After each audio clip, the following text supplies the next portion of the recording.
오늘은 드디어 이제 마가복음 마지막 장 우리 말씀을 나누겠는데요. 마가복음 16장은 이제 예수님의 이제 부활의 사건으로 이제 마무리를 짓습니다. 그럼 우리가 생각을 해볼 때 이제 예수님의 약속대로 3일 만에 부활을 하셨기 때문에 마지막 16장은 어떻게 내용이 전개가 우리가 돼야 돼요? 그 부활을 기뻐하고 감격하며 제자들과 다른 모든 무리들이 한 무리가 모여서 정말 하나님을 찬양하고 우리가 이렇게 주님을 증거하는 우리가 그런 내용으로 마무리가 돼야지 옳습니다. 그런데 실은 이 복음서는 이 마가복음뿐만 아니라 4개의 복음이 모두가 예수님이 부활을 하셨는데 교인들은 이 사실을 믿지 아니하고 떠나갔다는 이야기로 끝나고 있어요. 그 우리의 예상과는 전혀 다른 사건으로 소개를 합니다. 그래서 오늘 이것이 우리에게 무엇을 의미하고 있는지 오늘 본문을 통해 다시 한번 살펴보려고 해요.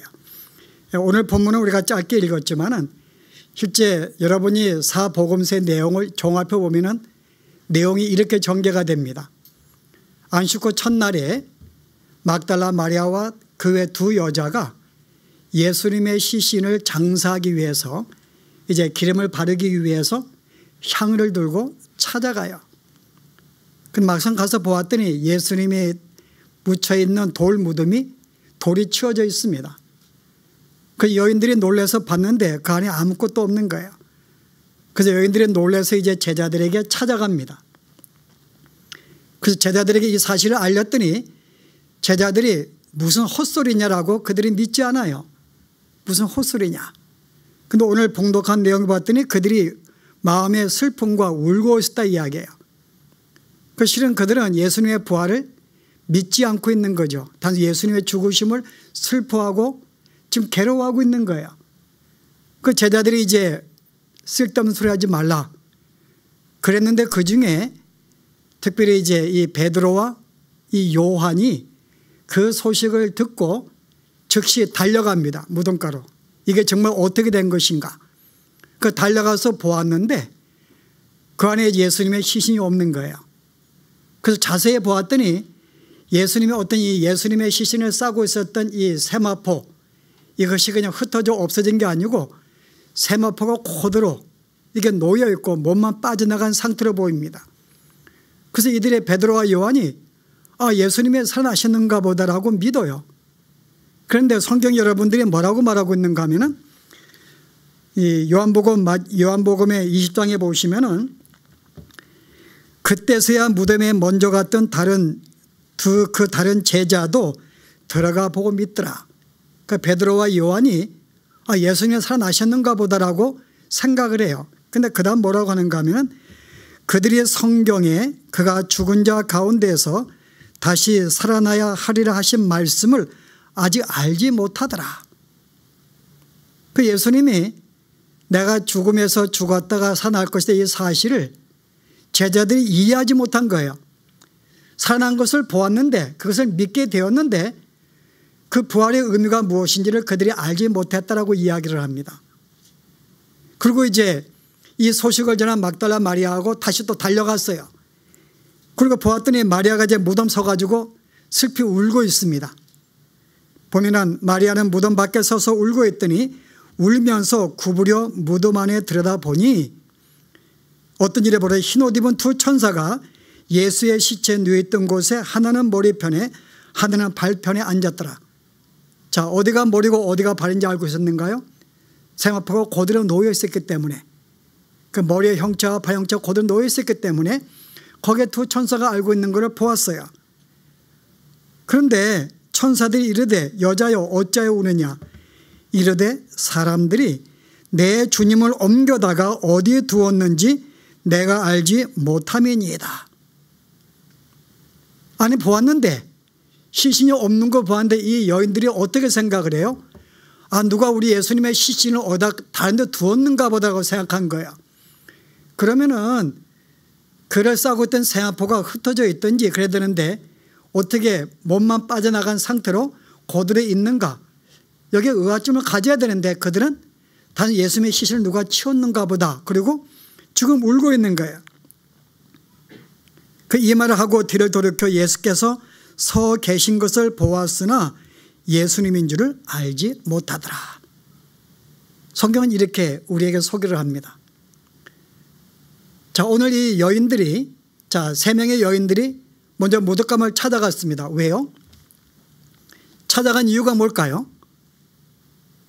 예수님이 부활의 소식을 예수님이 믿었기 때문에 찾아갔다라고 성경은 말하고 있지 않습니다. 자, 그들이 안식 후 첫날에 이른 새벽에, 요한복음은 아주 어두울 때에, 해가 뜨기 전에 어두울 때에 이 여인들이 무덤까지 찾아갔어요. 그 이유가 뭘까요?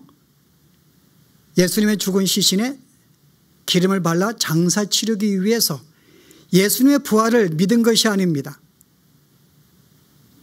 근데 왜 여러분이 안식 후 첫날이에요? 안식일날 갈 수가 있지. 만약에 시신한 이 무덤에다가 기름을 바른다 그러면은 예수님은 금요일날 죽으셨기 때문에 우리의 상식으로는 그 다음에 토요일날 일찍 가서 시신에 기름을 발라야 됩니다. 근데 왜 그들이 안식일날 찾아가지 않고 안식 후 첫날에 찾아갔을까요? 이유가 뭐죠? 안식일은 그들은 움직일 수가 없어요. 하나님을 경배하는 것 외에는 아무것도 할 수가 없습니다. 그런데 시신에 가서 기름을 발라, 이것은 당시에 안식일을 지키는 규례로는 상상할 수 없는 일입니다. 그러니까 이 여인들은 빨리 예수님의 시신에 이 기름을 발라서 장사를 준비하고 싶은데 안식일 때는 갈 수가 없는 거야. 그래서 안식일이 끝나자마자 안식 후 첫날에 그들은 급하게 어두운 새벽에 그들은 찾아갔던 것입니다.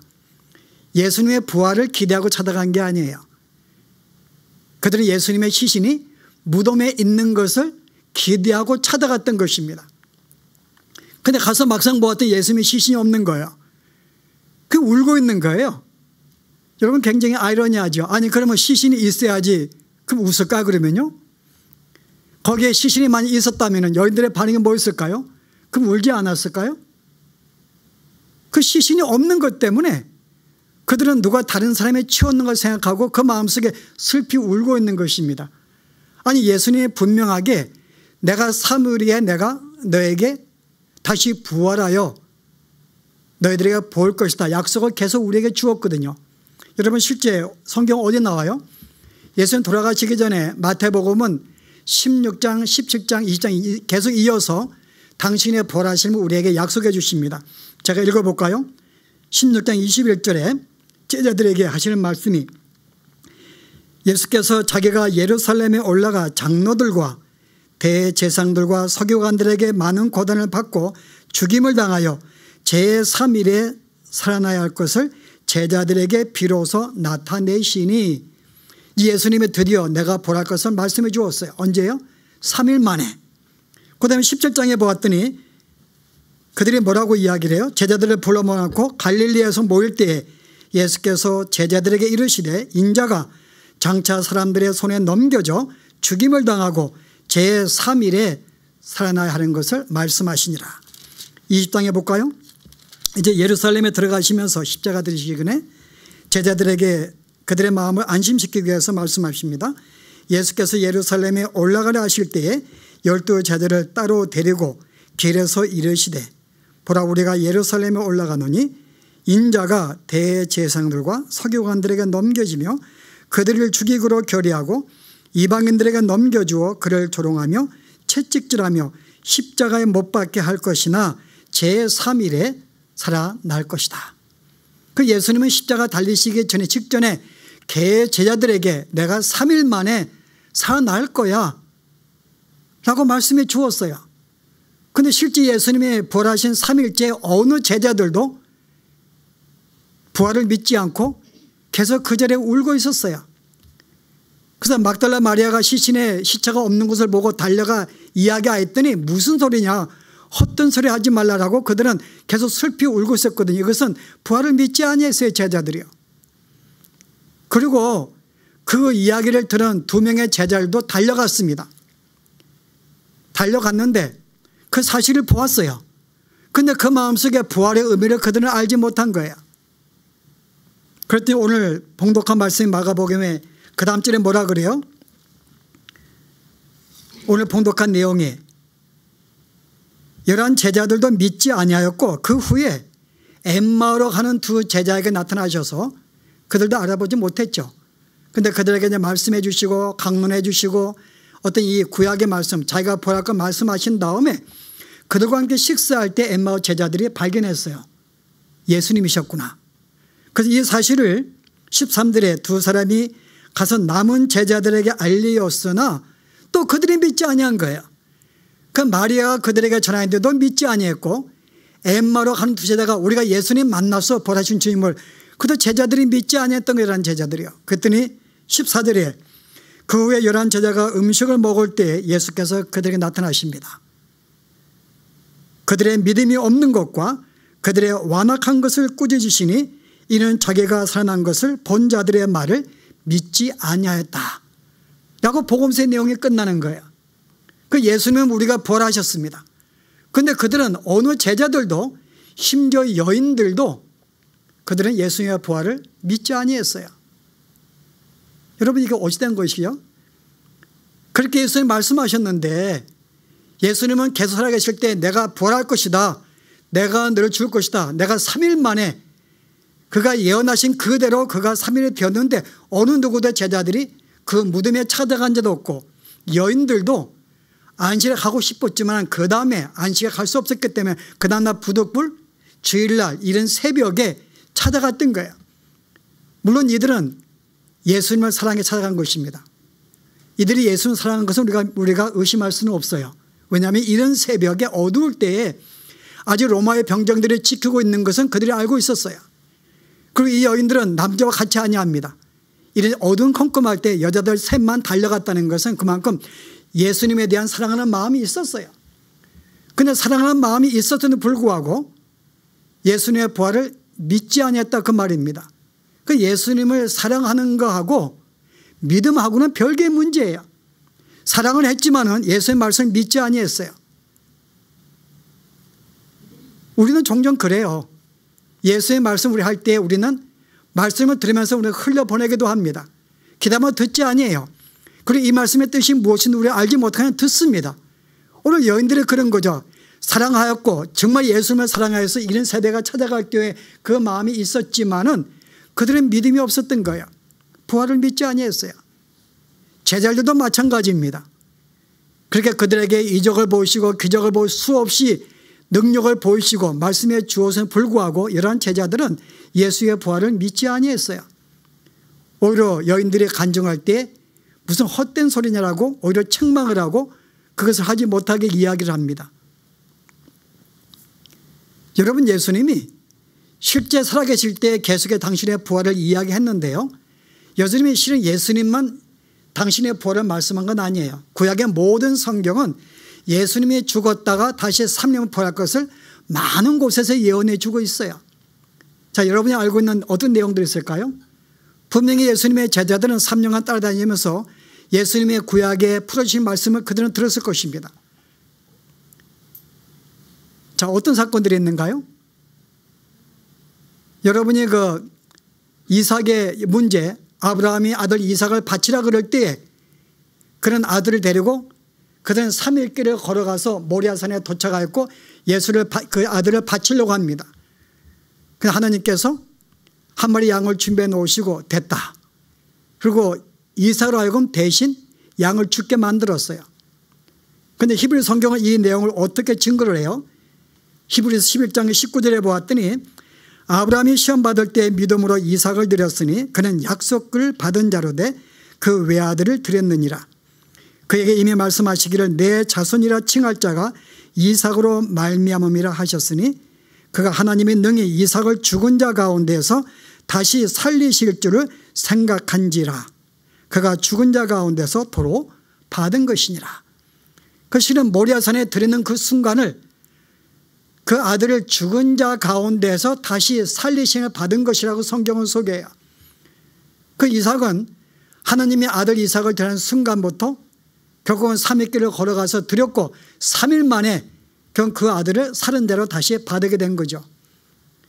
이것은 예수님께서 3일 만에 다시 우리가 살 것을 예언해 주시는 말씀입니다. 여러분, 이스라엘 백성이 애굽을 탈출하였어요. 그 계기가 뭘까요? 양을 죽여서 그 피를 문지방에 바르는 사건으로 그들이 출애굽을 하게 됩니다. 그냥 출애굽한 다음에 3일이 지난 다음에 그들이 어디를 지나요? 홍해바다를 건너고 이제 새로운 땅 광야에 들어서게 됩니다. 우리가 홍해바다는 우리가 알다시피 세례를 의미해요. 예수와 함께 우리가 죽었다가 예수와 함께 다시 산 것을 증거하는 게 홍해바다입니다.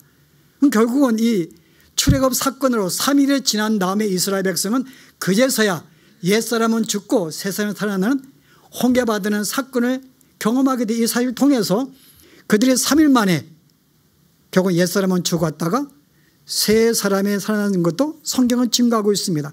가장 우리가 분명한 증거는 요나의 사건이에요. 요나가 주의 말씀에 불순종해서 물고기 뱃속에 들어가 그런 죽은 상태가 됩니다. 3일 만에 다시 물고기가 요나를 토하게 되면서 살아나게 돼요. 그 예수님께서 내가 너에게 보일 표적은 이 표적 외에가 없다. 요나의 표적 외에는 내가 메시아인 것을 어느 것도 내가 증거할 수가 없어. 그래서 요나의 그 표적은 뭐예요? 인간의 죄로 말미암아 그들이 모두 죽었다가 3일 만에 예수와 함께 죽었다가 살아난 존재였지만은 다시 3일 만에 물고기가 요나를 토한 것처럼 다시 사는 것처럼 우리가 살아나게 될 것이다. 실은 구약의 모든 성경들은 우리가 예수님의 십자가의 죽음으로 말미암아 그가 3일 만에 부활하시게 되고 이로 말미암아 우리가 어떻게 된다고요? 우리가 거룩하고 의로운 존재가 되는 것. 그래서 로마서 4장 25절은 예수의 죽으심은 우리의 죄를 위해서 죽으셨고 그가 살아나신 것은 우리를 거룩하게 만들기 위해서. 그래서 우리를 거룩하게 만들기 위해 예수님은 다시금 살아나셨어요. 여러분, 에베소서는 뭐라고 증거하는가 하면 예수님의 죽으심과 살리심에 대해서요. 뭐라고 증거해요? 제가 한번 2장 볼까요? 허물로 죽은 우리를 그리스도와 함께 살리셨고 또 함께 일으키사 그리스도 예수 안에서 함께 하늘에 앉히시니. 자, 예수의 부활은 뭘 의미할까요? 예수의 부활은 단순히 예수님이 혼자 사신 것을 말하는 게 아닙니다. 그의 부활로 말미암아 우리도 그와 함께 죽었고 우리도 그와 함께 살아서 어떻게 해요? 그와 함께 살리셨고 또 함께 일으키사 그리스도 예수 안에서 함께 하늘에 앉히셨다. 이게 부활의 의미입니다. 예수님의 부활은 뭘 말하는가 하면 우리를 거룩하게 만들었고 우리를 살리셨고 우리를 하늘의 보좌에 지금 앉히셨다 그 말입니다. 그런데 우리는 이 사실을 믿지 못해요. 우리는 물론 우리는 이론적으로 믿어요. 아, 그렇지, 우리가 예수와 함께 살았지, 우리가 지금 천국에 있지라고 믿습니다만 실제 많은 성도 어떻게 생각해요? 우리가 천국에 앉는 것은 예수님이 다시 이 땅에 오실 때 마지막 때 이루어지는 것이지 지금 현재 우리가 그리스도와 함께 하늘의 보좌에 앉았다는 사실을 마음속에 확신하고 늘 잊지 않고 사는 존재가 별로 없습니다. 우리가 천국에 가서 우리가 앉는 것은 마지막 때라고 생각을 해요. 그런데 오늘 성경 말씀은 예수의 부활로 말미암아 우리도 함께 부활이 되었고 부활로 끝나지 않냐고 오늘 믿는 모든 존재들은 예수의 하늘에 앉히는 그 순간 우리도 함께 보좌에 앉은 존재, 이게 부활의 의미입니다. 우리는 예수님의 부활로 말미암아 다시금 우리가 살게 되었고 그런 말미암아 산 것으로 끝나지 않냐고 지금 우리는 예수님과 함께 하늘의 보좌에 앉아있는 존재들이라고 성경은 말하고 있어요. 우리는 천상의 존재들입니다. 우리는 이렇게 두 가지의 사건이죠. 육신이 이 땅에 살고 있음에도 불구하고 이미 우리의 영혼은 우리의 존재는 지금 천상에 지금 앉아있는 존재들이에요. 그러니 그래서 우리가 얼마나 실감을 하고 실제 믿고 사는 존재가 얼마나 있는가요? 우리가 천국에 가는 것은 마지막 때라고 생각하는 영혼들이 많이 있어요. 우리가 함께 천국에 앉았다는 사실을 믿고 있음에도 불구하고 실제 우리의 삶 속에 그렇게 정한 자가 많지 않습니다. 예수님이 부활하셨어요. So what? 오늘 제자들은 예수님의 부활을 믿지 아니했습니다. 여인들은요. 근데 제자들은요, 이제 무덤에 보고 예수님 없는 걸 믿었지만 이것이 무엇을 의미하는지를 알지 못했어요. 영적인 무지이죠. 이게 뭘 의미할까, 예수님의 부활이. 왜냐하면 예수님의 제자들이 예수님이 나타나셔서 당신의 몸을 보이셨습니다. 근데 그 다음에 요한복음은 어떻게 소개해요? 그들이 21장에 그들이 다 흩어져 자기의 고향에 들어가서 고기를 잡았더라고 이야기합니다. 예수님의 부활을 보았는데 so what? 부활이 나에게 무슨 의미였냐 그 말이에요. 예수님은 사셨어요. 어깨 살았다 그 말입니다. 근데 그게 내게 무슨 상관이냐 그 말이에요. 부활의 의미를 그들이 알지 못했어요. 이게 영적인 무지입니다. 그래서 오늘 부활의 사건을 소개하면서 오늘 이 사실을 우리에게 왜 소개하는가? 인간이라는 존재가 무엇인가? 인간의 존재는 예수님의 죽으심에 보았고 그의 살으심을 보았음에도 불구하고 여전히 믿지 아니하는 자들이라고 성경은 소개하는 거예요. 이것이 우리의 현주소로 소개합니다. 부활을 믿지 아니에요. 오늘 여러분 가운데서 예수님의 부활한 모습을 우리가 보이면은 믿을 것이 소개랍니다. 여러분 넌센스예요. 지금 예수님이 이 땅에 지금 나타나고 부활한 모습을 보여도 여전히 세상의 사람들은 그 사실을 믿지 아니합니다. 여러분 인정하세요?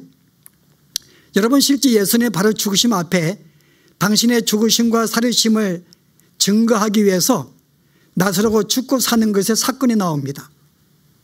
여러분 이 나사로가 어디 사는 존재예요? 베다니는 예루살렘 도시에서 5km 떨어진 곳입니다. 오늘말로 3마일 떨어진 곳이에요. 3마일은 얼마 안 되는 곳입니다. 그래서 이것은 뭔가 하면 예수님의 나사로 살리신 사건, 그가 죽었다가 사흘 만에 예수님 그를 살리셨는데 이미 시신이 썩었어요. 그 나사로가 죽은 소식을 듣고 많은 예루살렘 사람들이 그에 찾아가서 마리아를 위로하게 되었는데 위로하고 격려합니다. 이미 시신이 썩었어요. 그런데 예수님이 그 나사로를 살리신 사건이 나옵니다. 그런데 이 소식을 듣고 예루살렘의 사람들이 믿었는가요, 여러분? 아니 제자들은요? 제자들은 믿었을까요? 산 것은 믿었죠. 보았는데 이 사건이 뭘 의미하는지 모르는 거예요. 예수님의 능력을 그들이 인정하지 못합니다. 예수님이 이 사건을 볼 때 이 나사로를 살렸다면 분명히 그의 말씀이 약속대로 삶을 사실 걸 믿고 그들은 갔어야지 무덤에요. 근데 어느 누구도 가지 아니했어요. 그 실제 나사로가 살아나신 이 사건을 통해서도 당시의 예루살렘의 거민들이나 제자들까지도 이것이 뭘 의미하는지 예루살렘의 주민들이 이 사실을 믿지 아니했다 그 말입니다. 우리 예수를 죽이려고 시도했죠. 여러분이 예수님이 지금 부활하셔서 우리 이때가 지금 나타나셔서 여기 설교하신다는 여러분들이 어떻게 될까요? 난 정말 죽을 때까지 예수 믿을 거야. 여러분 천만에요. 믿지 아니합니다. 예수님이 부활하신 다음에 40일 동안 예루살렘에 계시면서 그들에게 제자들에게 말씀을 가르치고 승천하셨어요. 그런데 예수님이 40일 동안 이 땅에 계시면서 부활을 여러 차례 보아주었음에도 불구하고 예루살렘의 주민들이 믿었을까? 믿지 아니했습니다, 여러분. 그러나 결국은 언제 믿었을까요? 오순절날 성령이 임하실 때 우리의 힘은 믿을 수가 없으니까는 내가 이와 같은 수많은 증거를 예수님이 보여주고 나를 이렇게 내 몸을 만지라고 했음에도 불구하고 그 사는 사건은 알지만은 그게 뭘 의미하는지 아직 영적인 세계에 무지했던 상태. 인간은 그런 존재였는데 그들이 언제 확신하고 이 예수를 믿고 증거하게 되었을까? 오순절날 성령의 역사하실 때부터. 결국은 하나님이 그들에게 성령의 역사에서 그것을 믿게 만들어주지 아니하면 믿을 수 없는 이 존재가 인간이라는 존재인 거예요. 아무리 설교해도 아무리 부활을 보여주어도 여전히 내 마음속에 불신과 믿지 못하는 사실, 믿는다 할지라도 그 부활이 뭘 의미하는지를 모르는 이 상태가 오늘 우리의 상태인 것을 보여주는 거죠. 이건 사탄의 전략입니다. 이미 예수님은 말씀의 예언대로 우리를 살리시기 위해서 십자가에 죽으시고 부활하셨어요. 그런데 사탄의 전략은 첫 전략은 뭔가 하면 이것을 믿지 못하게 하는 거예요. 그래서 부활의 의미가 뭔지는 모르게 살게 만듭니다. 오늘 우리는 과연 부활의 의미를 알고 살고 있는가? 자, 부활의 의미가 뭔가요? 나를 거룩하게 만들었어요. 로마서의 킨대로 그의 산하신 우리를 거룩하게 만들기 위하심이라. 이미 우리는 거룩한 존재가 되었어요. 더 이상 죄가 없는 존재라 보십니다. 그런데 우리는 항상 어때요? 여기 나는 주 앞에 죄인으로 서요. 오늘도 제 앞에 부끄러워서 내가 항상 그런 모습으로 내가 부끄러워서 고개를 숙이는 항상 그런 마음으로 주 앞에 내가 섭니다. 거룩한 존재로 서지를 못해요. 당당하지는 못합니다. 항상 나는 내 삶을 돌아보면서 내 마음을 치고, 물론 나쁜 게 아니죠. 그러나 그것만 바라보고 나를 거룩한 존재가 된 것을 보고 다시 힘을 얻는 그 사건이 우리에게 별로 없어요.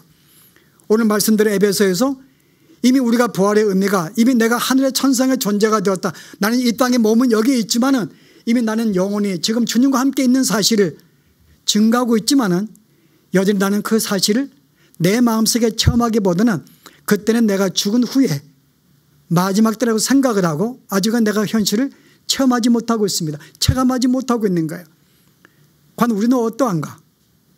예수의 부활을 내가 지금 마음속에 믿고 부활의 의미를 내가 지금 확실히 경험하고 내가 살아가고 있는가? 여전히 그렇지 못해요. 그렇기 때문에 어떤 일이 벌어져? 우리의 신앙이 성장하지 못하는 거예요. 우리 교회가 여전히 5년이 되고 10년이 되어서는 불구하고 여전히 내 신앙은 계속 제자리에 머물고 있는 거예요. 이 부활의 감격이, 부활의 살아있는 역사가 내 마음에 채워지 못하기 때문에 여전히 내 신앙은 그냥 물에 물 탄 듯, 물에 술 탄 듯, 술에 물 탄 듯 그냥 미련한 상태가 되는 거죠. 여전히 10년 전이나 지금이나 내 신앙은 별로 진보가 없어요. 여전히 교회 겉들고 있고 여전히 뒤에서 내가 맴돌고 있고 여전히 내 마음속에 중요한 헌신과 봉사가 없고, 그래서 이 상태가 무엇인가? 아직 부활의 의미를 내가 불신하고 있기 때문에, 아직 그 의미를 알지 못하기 때문에 내 것이 아직 아닌 거죠. 그래서 우리의 신앙은 여전히 맴돌고 있는 거예요. 그래서 우리가 주님의 이 부활을 믿지 못한다고 영적인 무지가 있으면 우리의 신앙은 앞으로 10년이 지나도 여전히 나는 계속 내가 겉만 맴돌고 있는 거예요. 이게 우리의 모습인 거죠. 10년 전에 교회 늦게 나온 사람은 지금 늦게 나와요.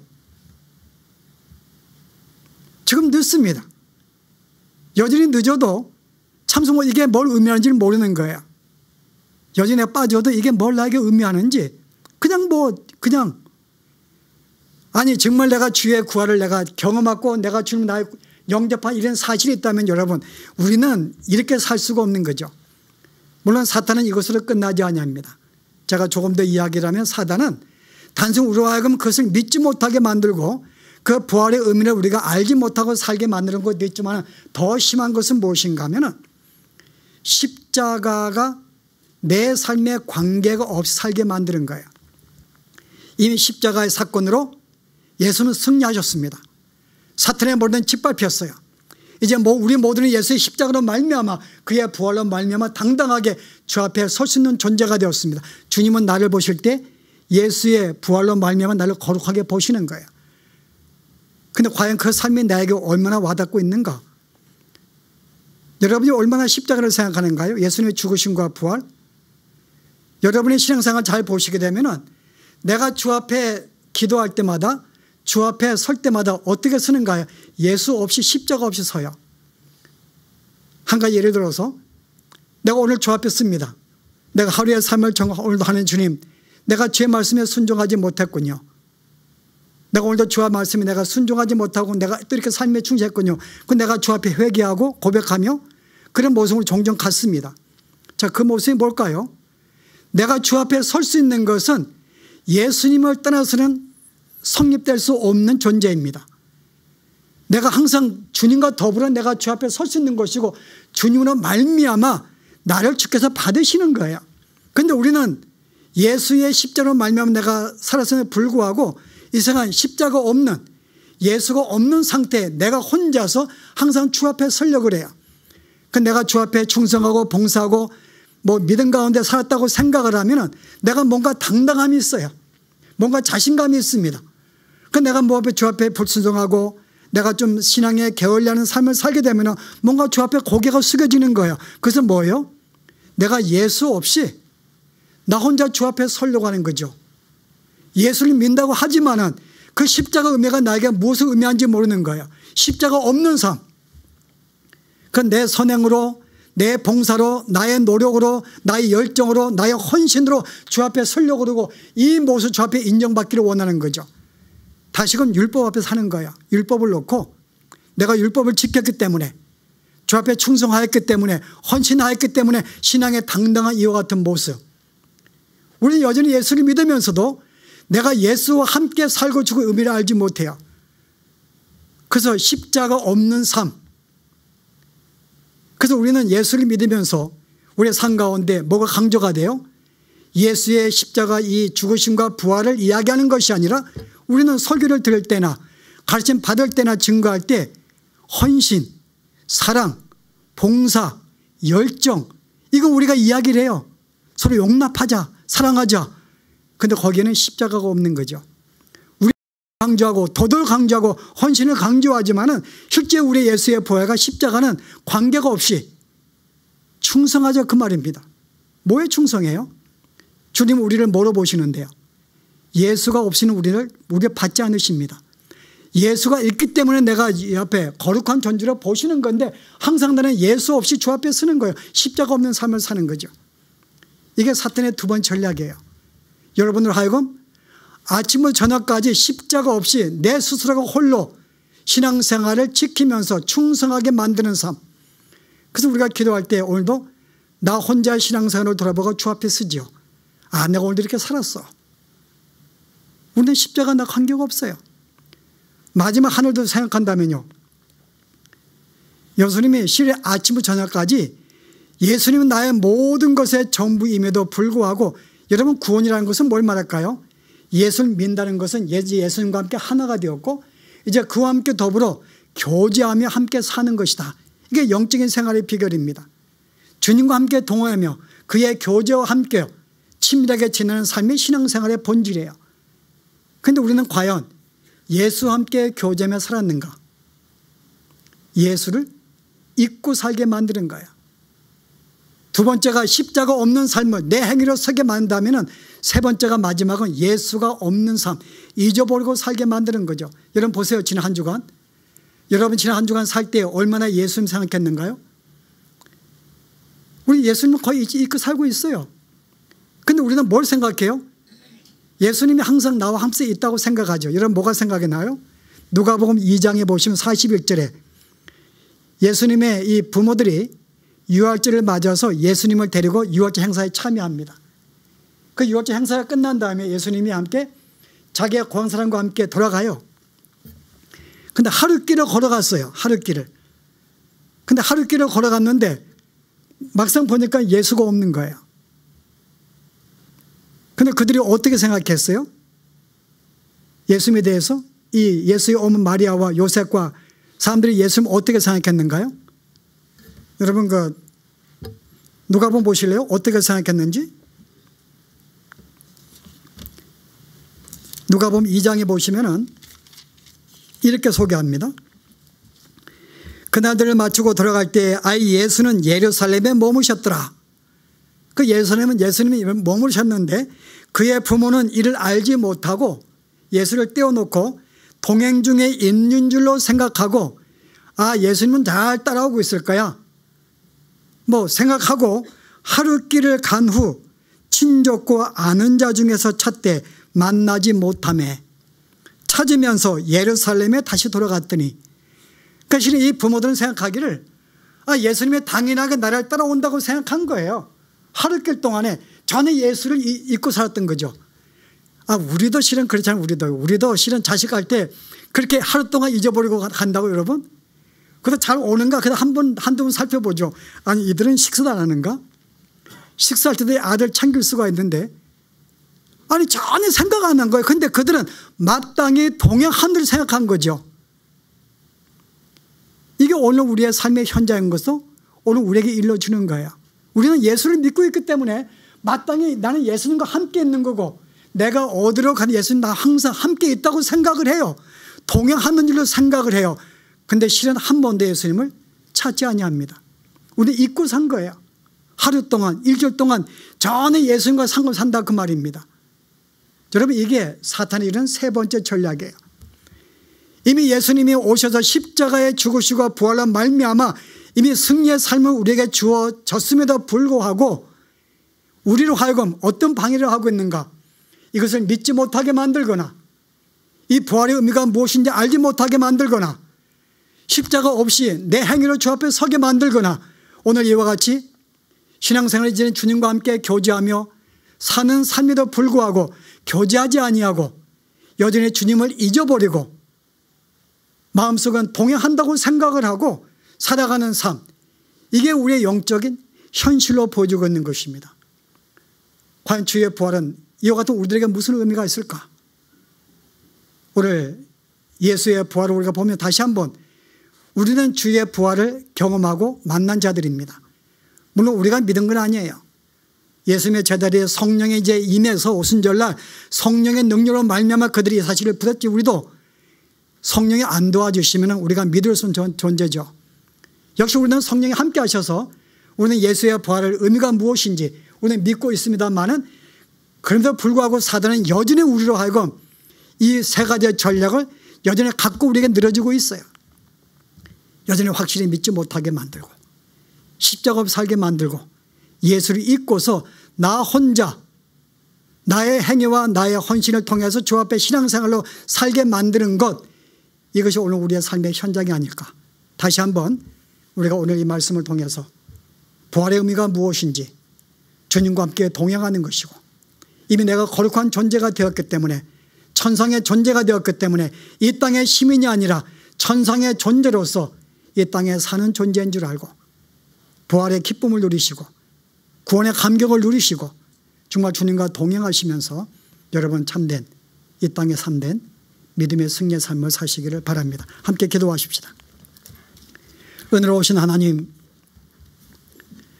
오늘 저희들이 주의 부활을 맞이하면서, 그러나 그럼에도 불구하고 사단은 이미 승리하신 주의 부활, 승리하신 십자가의 사건을 믿지 못하게 하며 이것을 우리가 본다 할지라도 그것이 무엇을 의미하는지 영적인 무지 속에 살게 하여서 우리로 하여금 주님이 없이 내 행위로 말미암아 나의 봉사로 말미암아 주 앞에 서게 만드는 이 사건, 마땅히 내가 주님을 믿기 때문에 주님의 나와 함께 동행하는 줄을 생각하고 살지만은 실상은 주님을 잊어버리고 주님을 내가 잊은 채에 이 땅을 살아갔던 우리의 삶, 좀 이것으로 말미암아 우리가 주님을 믿는다 하면서도 여전히 영적인 무기력 속에 영적인 실족감을 만나면서 성장하지 못하고 의심하며 불신하며 신앙이 흔들리며 사는 것이 우리의 삶의 현장인 것을 주 앞에 고백합니다. 오늘 학기는 제대로 홀로 두지 마시고 오순절날 성령의 역사가 제자들에게 임하여서 저들이 충만한 가운데 이 사실을 받아들이고 열정을 내어 살았듯이 오늘 저희들도 주님이 함께 하시고 성령이 함께 하시고 우리를 붙잡아 주시어서 이 부활의 사건을 확실히 이해하며 믿게 하시고 주님과 함께 동행하는 삶이 저들 가운데 전개되도록 축복하시고 인도하여 주시옵소서. 예수님 이름으로 기도합나이다.